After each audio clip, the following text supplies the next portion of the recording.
Beautiful day here in mid-March. Taking advantage of the nice weather. As you can see, there's no snow. About 3 weeks ago, there's probably, I don't know, a good 3 feet of snow right about where this pickup sits. So, I know we're going to get more snow, but in the meantime, I'm going to take advantage of it. So I've gotten half of the suspension taken off of this club cab here. And that's about all I can take off. I can't take the lower control arm off because the bolt, I would have to go through that, what, 3/4 inch piece of plate steel. Not going to happen. Lower control arms are not that super valuable, or I'm not going to bust my hump trying to get it out of there.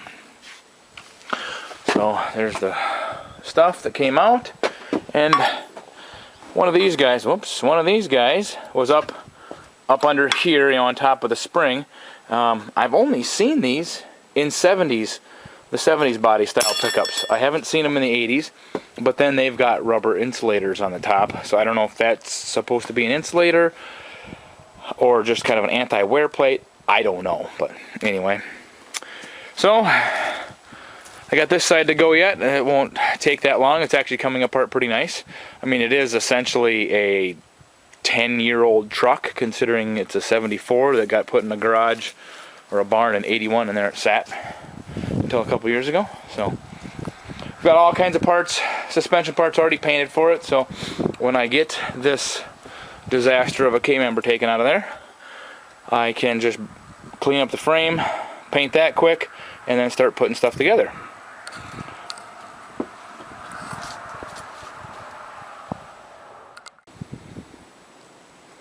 Okay, obviously you can see the old K-member is out. So happy. I did a lot of work. I had to torch out all these rivets, so you can see some of the holes here, and I got a little aggressive with the torch there, so I had to kind of weld in some of those little spots. This is where the other motor mounts were. Cut those out, ground all that down, and then there's a couple holes in a little farther back that I had to, on both sides, there's a couple weld shut from the other transmission mounts that they had in there, the bell housing mounts or whatever. So this is done for now until I get a day that I know is nice and warm, and I can sandblast it and paint it with the POR 15, which I've done with all the rest of the stuff. So it'll look beautiful again. You can see I've got the axle done. Still have to take it apart and put the right axle shafts in there so I get the bolt pattern I want, but for the most part that's done. There's the new K-member, the new old K-member, excuse me. That's going to go in there.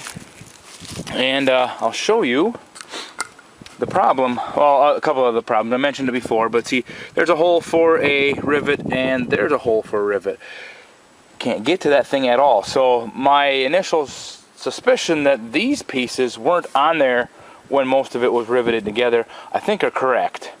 And there's just no way they could slip this thing around the frame anyway. So what I'll end up doing, as much as I hate to do it, and I knew I was going to have to cut into here even after I painted it. I'm going to have to cut right here, you know, all of this stuff.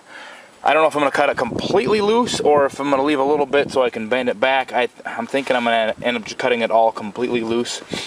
Rivet all this, and then put these last 3 rivets in. Hold this down, weld it on, boom. You know, same thing for both sides.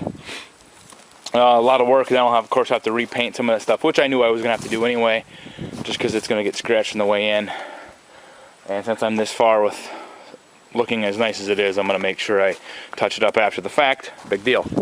So, and I've got like a whole cab full, and in the back is full of parts that are already painted. All the rest of the suspension is done, ready to go. Got some more parts on the way. And so now I just kind of wait for a warmer day.